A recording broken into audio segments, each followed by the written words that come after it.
हाँ तो my dear class 10th वालों, कैसे हो? उम्मीद करता हूँ आप लोग बहुत ही स्वस्थ होंगे और मस्त होंगे। और यार हमेशा हंसते रहो यार, हमेशा खुश रहो।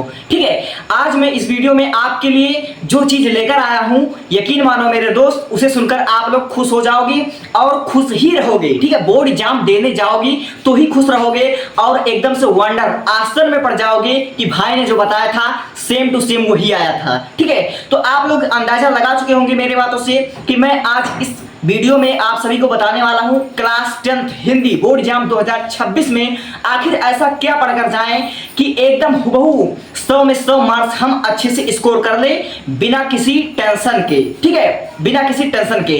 तो बिना देर के हुए मैं वीडियो को शुरू कर देता हूं। और आप यूपी बोर्ड के, ठीक है, उत्तर प्रदेश के किसी भी कोने से किसी भी कमरे में देख रहे हो तो आपके लिए यह बहुत ही गुड न्यूज है।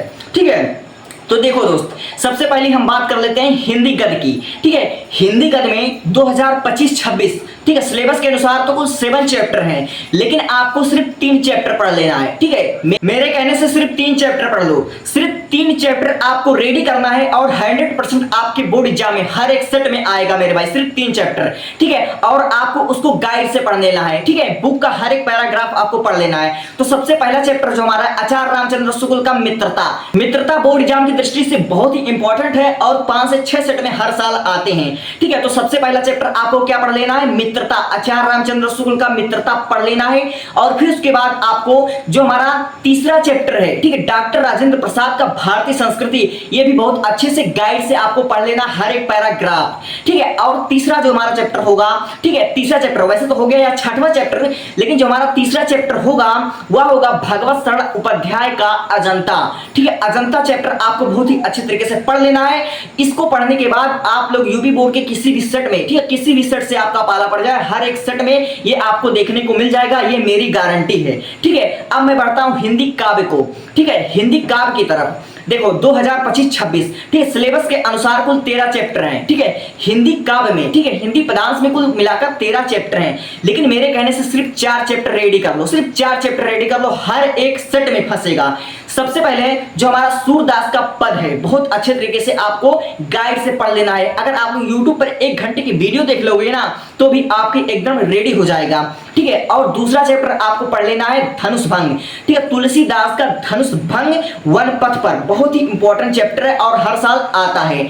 और आपको उसके बाद पढ़ लेनी है पुष्प की अभिलाषा। जी हाँ दोस्तों, माखनलाल चतुर्वेदी का पुष्प की अभिलाषा बहुत ही इंपॉर्टेंट चैप्टर है, इसको आपको रेडी कर लेना है। और उसके बाद सुभद्रा कुमारी चौहान का झांसी की रानी की समाधि पर, इसको बहुत ही अच्छे से तैयार कर लेना और गाइड से तैयार कर लेना। ठीक है, विद्या अवतार से पढ़कर मत जाना, इसको गाइड से तैयार कर लाना। ठीक है, यह 4 चैप्टर तैयार करने के बाद तुम्हारे 100 में 100 मार्क ना आए तो मेरा नाम बदल देना। ठीक है, इतनी मैं गारंटी लेता हूं। अब बढ़ता हूं मैं संस्कृत खंड की तरफ। ठीक है, संस्कृत खंड की तरफ, उसमें 2026 के अनुसार सिलेबस में तो 8 चैप्टर है, मगर आपको सिर्फ 4 चैप्टर पढ़ने हैं मेरे कहने पर और 100% हर एक सेट में फंसेगा। ठीक है, नंबर 1 चैप्टर जो हमारा पहला चैप्टर है वाराणसी, बहुत ही अच्छी तरीके से आपको पढ़ लेनी है आधे घंटे की गाइड से। ठीक है, आधे घंटे आप लोग YouTube पर पढ़ लेंगे, बहुत ही अच्छी तरीके से आपको ज्ञान सिंधु कोचिंग क्लासेस पढ़ा देगा। ठीक है, और दूसरा जो हमारा चैप्टर है वह है देशभक्त चंद्रशेखर। ठीक है, इसको बहुत अच्छे से पढ़ लो और हर एक सेट में आता है। ठीक है, इसकी 2 लाइन तो हर एक सेट में छपा छपाया मिलता है, आप लोग अच्छी तरीके से जानते हो। ठीक है, और उसके बाद आपको पढ़ लेना भारतीय संस्कृति। जी हाँ दोस्तों, ठीक है, संस्कृत में भी भारतीय चैप्टर, ठीक है, भारतीय संस्कृति नामक चैप्टर है, उसको आपको पढ़ लेनी है।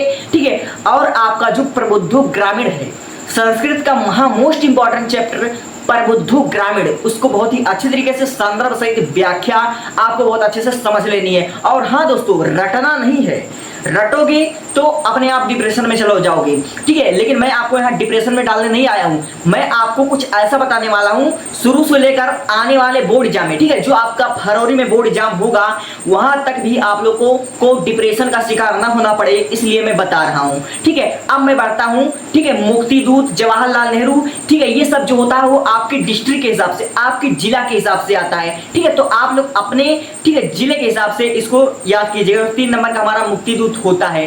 ठीक है, अब मैं बढ़ता हूं जीवन परिचय की तरफ। तो जीवन परिचय में देखो दोस्तों, गद्य में आचार्य रामचंद्र शुक्ल का, जयशंकर प्रसाद का, डॉक्टर राजेंद्र प्रसाद का, ये सिर्फ 3 जीवन परिचय याद करके जाओ, हर एक सेट में मिलेगा। ठीक है, अथवा करके होगा, या तो आचार्य रामचंद्र शुक्ल और उधर के 2-3 चैप्टर जैसे भगवत सरोपाध्याय हो गया। ठीक है, ऐसे होगा, यानी कि 3 चैप्टर शुरू का। ठीक है, आचार्य रामचंद्र शुक्ल पढ़ लेनी है आपको, जयशंकर प्रसाद पढ़ लेना है, और फिर उसके बाद जो तीसरा चैप्टर हमारा है डॉक्टर राजेंद्र प्रसाद, इसको पढ़ लेना है। ठीक है, और काव्य में तुलसीदास, सूरदास। ठीक है, 2 दास को आपको पढ़ना है, सूरदास तुलसीदास, ये तो दोनों आपके शुरू के चैप्टर हैं। और फिर उसके बाद आपको जो आखिरी के जो चैप्टर हैं महादेवी वर्मा का आपको पढ़ लेना बहुत ही अच्छे तरीके से, और सुभद्रा कुमारी चौहान का पढ़ लेना है, गारंटी है मेरी फंसेगी। ठीक है, 4, ठीक है, केवल 4 जीवन परिचय हर एक सेट में फंसने की गारंटी मेरी है। अब मैं बढ़ता हूं निबंध पर। ठीक है, निबंध में 5 निबंध जो कि महा मोस्ट इंपॉर्टेंट 2026 में आने हैं। सबसे पहले निबंध आपका होगा पर्यावरण पर। ठीक है, पर्यावरण से रिलेटेड, ठीक है, वनों से रिलेटेड एक निबंध आपके आने हैं गारंटी के साथ। और दूसरा हमारा होगा साइंस से रिलेटेड, विज्ञान से रिलेटेड, कंप्यूटर से रिलेटेड। ठीक है, इसलिए दूसरा हमारा साइंस से रिलेटेड एक निबंध आपके आएंगे। तीसरा अनएम्प्लॉयमेंट, ठीक है, यानी कि बेरोजगारी पर एक निबंध लिख कर आएगा। और चौथा जो हमारा होगा मेरे प्रिय साहित्यकार या कवि, ठीक है, ऐसा कुछ आएगा, मेरे प्रिय साहित्यकार कवि, ऐसा कुछ आ सकता है। इसकी गारंटी लेता हूं मैं, 100% यह आपको देखने को मिल जाएगा। ठीक है, और 5वां हमारा जो है नारी सशक्तिकरण, महा मोस्ट इंपॉर्टेंट, नारी सशक्तिकरण, यह सब आपका मोस्ट इंपॉर्टेंट है। और 20 विकल्प के लिए नीचे 2 वीडियो दी हुई है, उसको आप लोग अगर याद कर लेते हो, ठीक है, समझ लेते हो, तो गारंटी मेरी आ जाएगी 100%। 100 में 100 नंबर आपका क्लियर हो गया। अब कोई डाउट हो तो मुझसे पूछ लीजिएगा कमेंट बॉक्स में। ठीक है, 20 रचनाएं, ठीक है, जो हमारा रचना विकल्प पूछा जाता है, हिंदी गद्य का विकास, हिंदी काव्य का विकास, हिंदी व्याकरण, ठीक है, ये जो हमारा विकल्प में पूछा जाता है सब नीचे दी हुई है, डिस्क्रिप्शन बॉक्स में उसका लिंक है। ठीक है, तो आप लोग वहां से देख सकते हो। और ऐसे ही काम की वीडियो, ठीक है, काम की वीडियो जो आपके बोर्ड एग्जाम तक आपका साथ दे, ठीक है, ऐसे टिप्स के लिए मुझे सब्सक्राइब कर लेना। ठीक है, थैंक्स फॉर वॉचिंग।